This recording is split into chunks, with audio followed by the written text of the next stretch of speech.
వందనాలు తెలియచేస్తున్నాను. దేవుడు నాకు ఇచ్చిన మరి ఒక చక్కని సమయం సందర్భాన్ని బట్టి ఆ దేవాది దేవునికి నిండుగా వందనాలు తెలియచేస్తూ సాధారణంగా వాక్యాన్ని వినేదానికి మీకును ఆయా ప్రాంతాల్లో ఉన్న వారికి అలాగే యూట్యూబ్ ఛానల్ ద్వారా కూడా వారి వారి ఫోన్ల ద్వారా టీవీల ద్వారా వాక్యాన్ని వీక్షిస్తున్న వీక్షకులందరికీ కూడా ప్రభు పేరిట షాలోం తెలియచేస్తున్నా.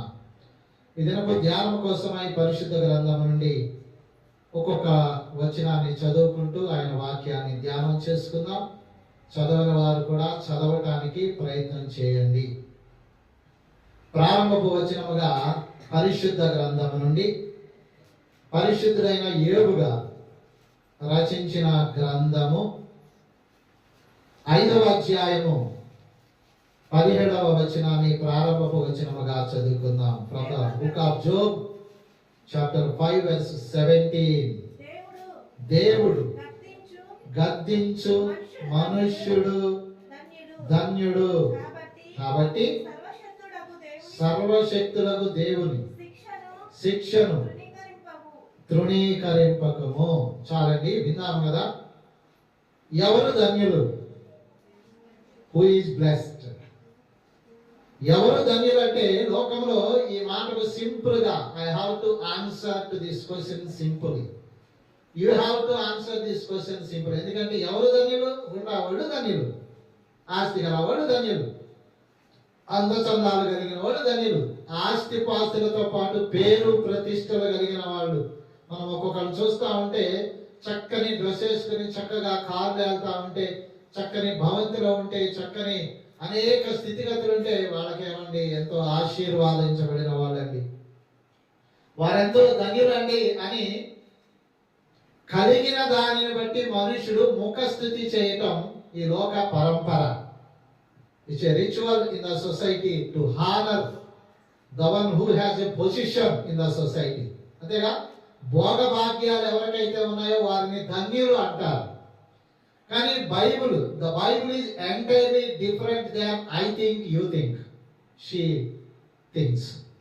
మనము ఆలోచన చేసే ఆలోచన కన్నా మనము మాట్లాడే మాటలకు పరిశుద్ధ గ్రంథం ఎప్పుడు నొక్కి ఒక్కాణించదు.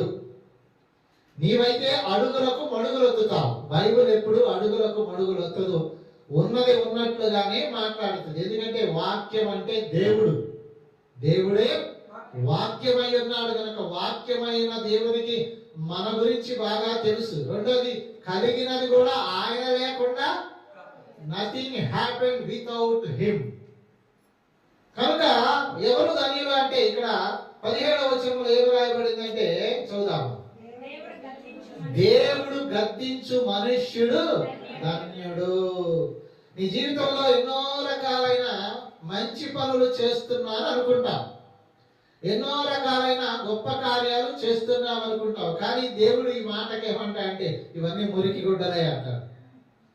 మనం ఎన్ని దాన ధర్మాలు చేసినా, ఎంత సేవ చేసినా దేవుడు మనలో ఏదెత్తి చూయించడానికి ఎక్కడో అక్కడ ఆస్కారం ఉంటది. అందుకే దేవుడు అప్పుడప్పుడు నా ద్వారానో, నీ ద్వారానో, ప్రవక్తల ద్వారానో, పరిశుద్ధుల ద్వారానో మనుషులను ఏం చేస్తాడంటే గద్దిస్తూ ఉంటాడు, సరి చేస్తూ ఉంటాడు.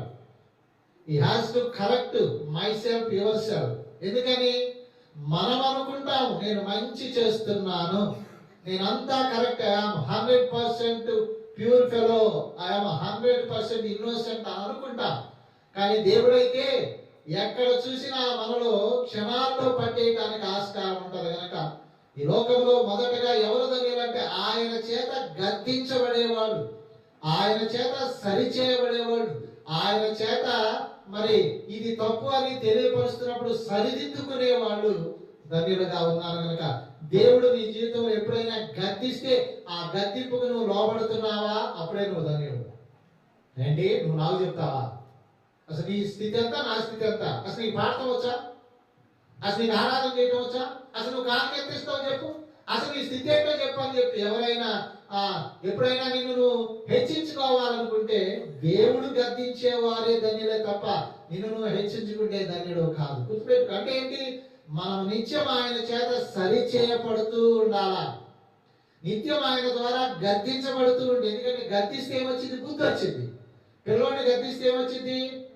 సరిగా భయభక్తులతో ఉంటాడు. నువ్వు గద్దించకపోతే వాడు నీ నెత్తి మీద ఎక్కి కూర్చుంటాడు. గుర్తుపెట్టుకో. అందుకే పిల్లలను వస్తూ నువ్వు చక్కగా దేవుని ఆలయానికి తీసుకురావాలి. ఇక్కడికి వచ్చిన తర్వాత అలా ఇల్లుంటుంటే నువ్వు ఇంటికాడే అతనికి బోధించి మరీ తీసుకుని రావాలి. అది గుర్తుపెట్టుకో.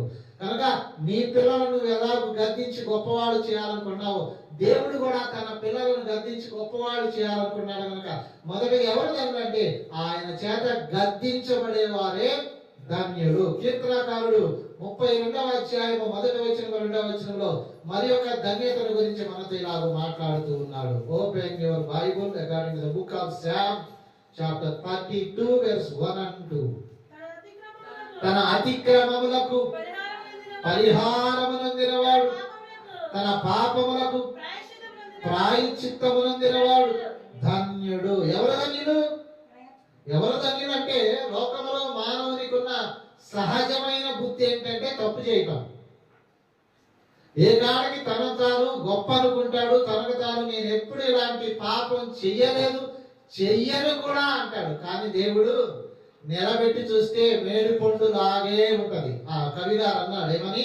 మేడి పండు చూడు మేలిమి అయ్యుండు, పొట్ట విప్పి చూడు పురుగులుండు. అంటే డ్రెస్ బాగుంటది, తల హెయిర్ స్టైల్ బాగుంటది, రావటం బాగుంటది, చేతో బైబిల్ బాగుంటది, అన్ని బాగుంటాయి. కానీ హృదయంలో ఏదో ఒక కంపు ఉంటానే ఉంటది. కనుక దేవుడు అంటున్నాడు తన అతిక్రమములకు పరిహారము నందినవాడు. అంటే తప్పు చేయని వాడు ఎవరూ లేరు. కనుక ఆ చేసిన తప్పులకు దేవుని ద్వారా పరిహారం. అందుకే సిలువలో యేసుక్రీస్తు వారు వేలాడిన కాలం నీకు అర్థమైతే నువ్వు పరిశుద్ధులవే. ఆయన కార్చిన రక్తము నీకు అర్థమైతే నువ్వు పరిశుద్ధులవే. ఆయన పొందిన దెబ్బలు వలన నీకేమి లభిస్తుందో నీకు అర్థమైతే నువ్వు ధన్యుడు. అందుకే ఆయన కార్చిన రక్తములో మనకు క్షమాపణ, ఆయన పొందిన దెబ్బల చేత మనకు స్వస్థత కలుగుతుంది. కనుక ఈరోజు మనం పాపాలు, అందుకే ఇక్కడ పాపం చేయని వారు బైబిల్ పట్టుకుంటేనే ఒక్కడు కూడా లేడని బైబిలే చెప్తున్నప్పుడు ఇంకెవరు కూడా నేను ధన్యుడిని, నేను పాపం చేయలేదు, నేను తప్పుడోడు కాదంటానికి లేదు. అలాంటి తప్పు చేసిన మానవుల కొరకు తప్పు చేయని దేవుడే దిగొచ్చాడు. దేవునికి స్తోత్రం. ఆ దేవుడు ఏమన్నా అంటే తన పాపములకు పరిహారము నొందిన వాడు, ఆత్మలో కపటము లేని వాడు ధన్యుడు. రెండవ విషయం ఏంటంటే నువ్వు జీవిస్తున్నావు, కపటము లేకుండా జీవించు. కొంతమందికి పక్కోళ్ళు అంటే నచ్చదు, కొంతమందికి పొరుగోళ్ళు అంటే నచ్చదు, కొంతమంది చక్కగా ఉంటే నచ్చదు, కొంతమందికి కులం పిచ్చి ఉంటది, కొంతమందికి మతం పిచ్చి ఉంటది, కొంతమందికి రంగు పిచ్చి ఉంటది. దయచేసి దేవుని నమ్మిన మనము నీ పక్కనోడు కూడా నీతో పాటు you have to maintain equality towards your neighbour. నీ పక్కోడు కూడా నాతో సమానమే. అందుకే దైవ సన్నిధిలో అందరి చేత పాడిస్తా ఉంటాం, అందరి చేత వాక్యం చదివిస్తా ఉంటాం, అందరి చేత ప్రార్థన చేస్తే. ఎందుకంటే మీరందరూ ఎదగాలి, మీరందరూ బహుగా ఫలించాలంటే ముఖ్యంగా తారతమ్యాలు భేదాభిప్రాయాలు పెట్టుకోక తారతమ్యంగా కలిగిన నీ కొరకు యేసుక్రీస్తు వారిని ఎంత ధన్యుడు అంటున్నా అంటే నీ పాపములకు పరిహారము నొందినప్పుడు నీవు ధన్యుడు అంటున్నాడు. కనుక పరిహరించిన యేసుక్రీస్తును మాత్రమే చూడు, అప్పుడు నీకు ధన్యత లభిస్తుంది. అలాగే 119వ కీర్తన 1వ అధ్యాయము 2వ వచనం చదువుకుందాం. 119వ కీర్తన 1-2 వచనాలను చదువుకుందాం. యెహోవా ధర్మశాస్త్రమును అనుసరించి నిర్దోషముగా నడుచుకొనువాడు ధన్యుడు. ఆయన శాసనములను గైకొని పూర్ణ హృదయముతో ఆయనను వెదకువారు హూ ఈజ్ బ్లెస్డ్. ఎవరు ధన్యులు? లోకపరంగా స్తుతి, ముఖస్థుతి, ఐశ్వర్యము, ఘనత, కారు, బంగళ, డబ్బు, ఫలానా హోదాలుంటే లోకపరంగా నువ్వు ధన్యుడు అని అనుకుంటే దేవుడు తన వాక్యం ద్వారా అలాంటి పరిణామానికి ఆస్కారం లేకుండా ఇక్కడ చక్కగా 119వ కీర్తన యెహోవా ధర్మశాస్త్రమును అనుసరించి నిర్దోషముగా నడుచుకుని వాడే those who are walk righteous according to the righteousness of God. నడిచేటప్పుడు అందుకే మన నడత సరిగా ఉండదు, మన పడక సరిగా ఉండదు, మన మాట తీరు కూడా సరిగా ఉంది. కానీ వాక్యం అనే అర్థం దగ్గరికి వస్తే, అందుకే ఆయన ముఖ కాంతిలో నా రహస్య పాపములు కనబడును అని రాయబడింది కనుక ఎవరైనా సరే వాక్యము ద్వారా తమ నడకను తమ బ్రతుకును సరి చేసుకుంటే వారి ధన్యులు. వాళ్ళకి నేనుగా అనుకోగాక, వాడిని చూసి పోయి అనుకోగాక. Don't try to imitate others, don't walk like me like you. నాలాగా నీలాగా నడవాలి అంటే ఆయన చూసి నేను నడవాలి, ఆయనలాగా డ్రెస్ చేసుకోవాలి, ఆయనలాగా అనుకోగాక. మనందరికీ గురువు, మనందరికీ దేవుడు, మనందరికీ బోధకుడు మన ప్రభు అయిన యేసుక్రీస్తు వారు కనుక ఆయనను చూడు. ఎందుకంటే ఆయనలో ఏమీ లేదు, భేదము లేదు, ఆయనలో ఏమి లేదు, పాపము లేదు, ఆయనలో ఏమి లేదు, లోపము లేదు. కనుక అలాంటి లోపము కలిగిన నువ్వు ఆయన దగ్గరికి వచ్చి నీ అతిక్రమములన్నిటి కొరకు పరిహారము నొందితే, ఆ క్షమాపణ పొందితే నువ్వు దాని ఇంకొక మాట ఏంటంటే ధర్మశాస్త్రమును అనుసరించి. ధర్మశాస్త్రం అంటే మీకు తెలుసు కదా, లా. ఈ లా అనేది న్యాయము, నమ్మకం అని ఉంటది కదా, వాటిని అనుసరించి ఎవరైతే నడుచుకుంటారో. అందుకే పూర్వకాలంలో ధర్మశాస్త్రమును అనుసరించేవారంట శనివారం అని, అంటే విశ్రాంతి దినముగా ఉందంటే ఎన్ని పనులున్నా పక్కన పెట్టి, ఎన్ని వ్యాపారాలున్నా పక్కన పెట్టి, ఎంత ఆస్తిపాస్తులున్నా పక్కన పెట్టి గడగడ గడగడగలాడుతూ దైవ సన్నిధికి వచ్చేవాళ్ళంట. చెప్పండి కూడా దేవునికి స్తోత్రం. మరి పునరుద్ధాన దినంలో ప్రవేశించిన యేసుక్రీస్తు వారు మరణాన్ని జయించి తిరిగి లేచిన పునరుద్ధానుడై ఉండగా ఆయన పునరుద్ధాన దినం అంటే గడగడలాడుతూ వస్తున్నావా? ఆ బైబిల్ చదివితే, ధర్మశాస్త్రాన్ని పాటిస్తే నీకు దేనిని ఎలా ఆరాధించాలో, దేనిని ఎలా పాటించాలో తెలిసింది కనుక ఎవరైతే ఇలా చేస్తారో, ఎవరైతే ఇలా మొసలుకుంటారో వారే ధన్యులు అని బైబిల్ చెప్తుంది కనుక ఈ మాటను దయచేసి మనసును పెట్టుకోవాలని కూడా ప్రేమతో తెలియజేస్తున్నా. ఇర్మియా గ్రంథము ప్రవక్త అయిన ఇర్మియా గారు రాస్తున్నారు. 17వ అధ్యాయము 7వ వచనాన్ని చదువుకుందామా? The book of Jeremiah chapter 17 verse 7. యెహోవాను నమ్ముకొనువాడు ధన్యుడు, యెహోవా వానికి ఆశ్రయముగా ఉండును. మనలో కొంతమంది చేతిలో చెయ్యేసేవాడు ఉంటారు. చేతిలో చెయ్యేసి చెప్పాడు, అందుకు నేను నమ్మానండి.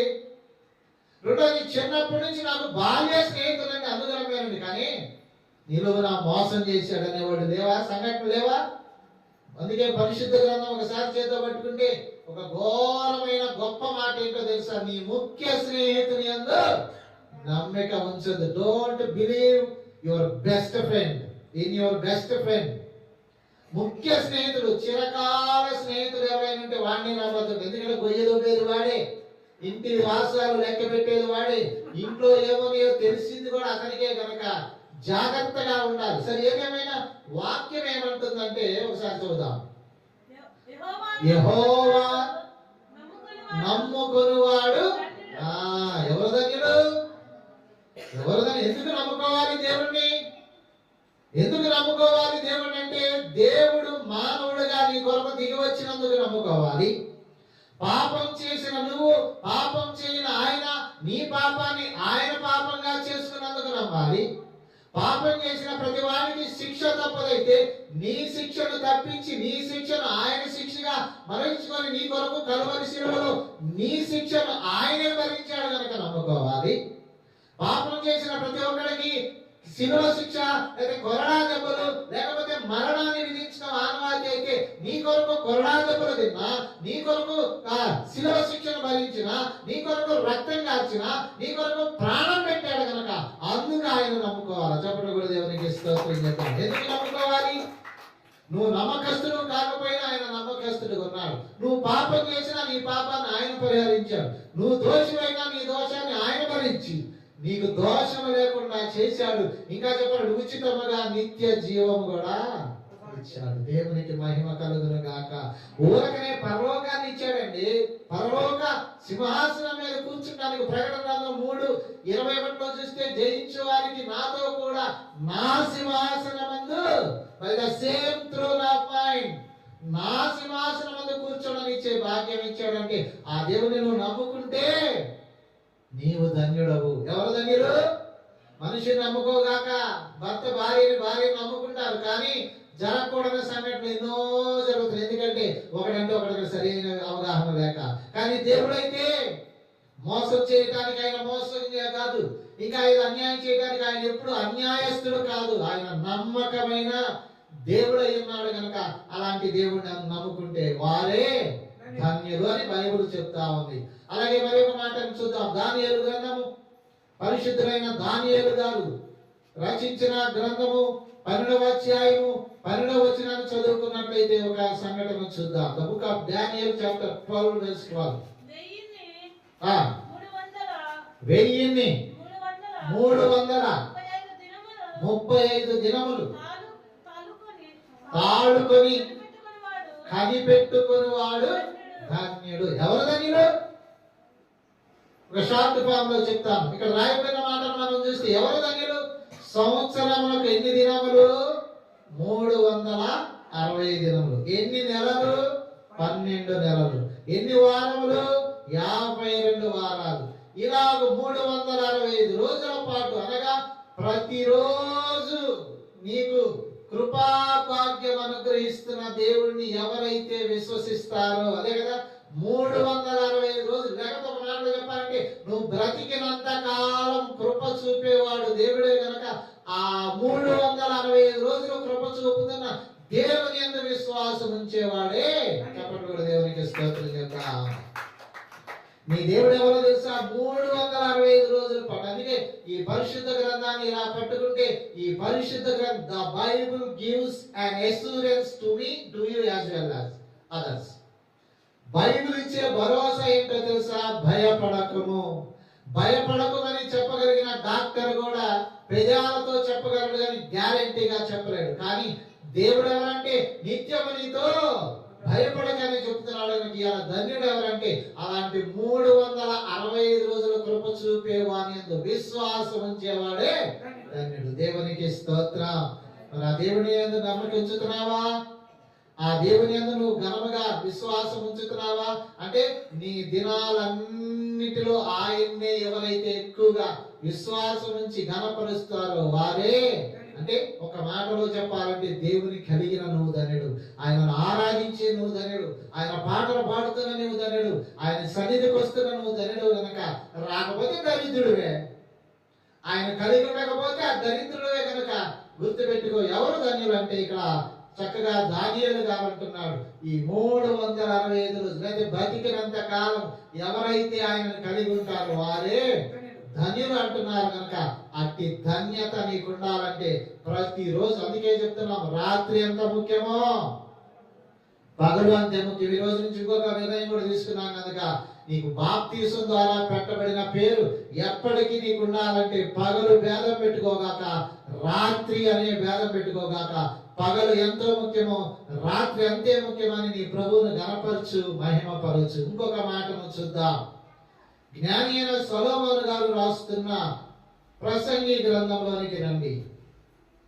ప్రసంగి గ్రంథము 4వ అధ్యాయము 3వ వచనంలోనికి రండి. The book of Ecclesiastes written by ప్రసంగి ఆర్ సొలొమోన్. చదవండి. 4వ అధ్యాయము 3వ వచనం.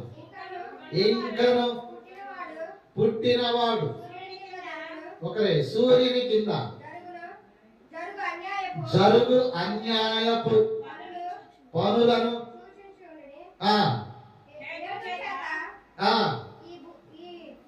లాగండి లాగండి ఎక్కడ లాగండి. ఈ ఉభయుల కంటేను వారే ధన్యులు అనుకుంటుని. రాయబడిన సంఘటన ఏంటి? చక్కగా అక్కడ రాయబడిన సంఘటన ఏంటంటే, మొదటగా భూమి మీద నివసించేవారు, రెండవదిగా భూమి మీదకి రాబోతున్నవారు, మూడవది భూమి మీద నుండి వెళ్ళిపోయినవారు. చెప్పండి. Try to give me best answer to my question. ఎవరు ధన్యులు? భూమి మీద బ్రతుకుతున్న వారు ధన్యులా? భూమి మీదకి రాబోతున్న వారు ధన్యులా? భూమి మీద నుండి వెళ్ళిపోయిన వారు ధన్యులా? Who is best? Who is blessed? Those who are living on the earth are to come or has already gone. చెప్పండి. మీరు జ్ఞానయుక్తంగా జవాబు చెప్పాలి. మీరు ధన్యులా? మీకు పుట్టబోతున్న బిడ్డలు ధన్యులా? ఆల్రెడీ పుట్టి అసలు ఈ లోకాన్ని విడిచి వెళ్ళిన వారు ధన్యులా? జ్ఞాని అయిన సొలొమోను. పెద్దోడు చక్కగా చెప్తున్నారు. చెప్పాలని ఆయన ఎవరు ధన్యులు? బతుకుతున్న మనమే ధన్యులా అన్నవారు చప్పట్లు కొట్టండి. ఓకే, ఒకరు. ఓకే, పుట్టబోతున్న వారు ధన్యులు, నాకు పుట్టబోయే పిల్లలు ధన్యులు అన్నవారు చప్పట్లు కొట్టండి. ఓకే, ఆల్రెడీ పుట్టి లోకంలో జీవించి వెళ్ళిపోయిన వాడు ధన్యులు అన్నవారు చప్పట్లు కొట్టండి. You have better understand. నిజమే, బైబిల్ అదే చెప్తుంది. మరలా చదువుదాం 3వ వచనం. 2 నుంచి చదువుదాం. 2 నుంచి 4 కాబట్టి ఇంకను బ్రతుకుచున్న వారి కంటే ఒకడే కాబట్టి ఇంకను బ్రతుకుచున్న వారి కంటే ఇంతకు ముందు కాలము చేసిన వారే ధన్యులనుకొంటిని. ఇది ఇంకొక మాట, ఇంకను పుట్టని వారు సూర్యుని కింద జరుగు అన్యాయము పనులు చూచి ఉండని హేతువు చేత ఈ ఉభయుల కంటే వారే దాన్ని ఎవరు చూడని వారు దాన్ని రా, చూస్తున్న వారు అది చూడాల్సిన ఆస్కారం లేనివాడు దాన్ని రా. జాగ్రత్తగా మనం గమనిస్తే దేవుని ప్రియ బిడ్డలారా, అసలు ఈ లోకంతో ఏమాత్రం సత్సంబంధాలు విడిచిపెట్టి అందుకే పరిశుద్ధ గ్రంథంలో బతుకుతున్న మనకు యాత్రలా, రాబోతున్న వారికి యాత్రలా, ఈ లోకం వెళ్ళిపోయిన వాళ్ళకి యాత్రలా. 73వ కీర్తన 4వ వచనం చదివితే సూటిగా ముక్కు సూటిగా జవాబిస్తుంది. ఎవరు ధన్యులు? ఎవరికి పాటలో, ఎవరికి ఆయాసమో, ఎవరికి దుఃఖమో, ఎవరికి బిడ్డలో, ఎవరికి తలనొప్పి, ఎవరికి కాళ్ళు నొప్పి, ఎవరికి కీళ్ళ నొప్పులో బైబిల్ చెప్తా ఉంటది. The Bible gives straight answer to everyone, those who are facing problems. మరణమందు వారికి యాతనలు లేవు, వారు పుష్టిగా ఉన్నారు.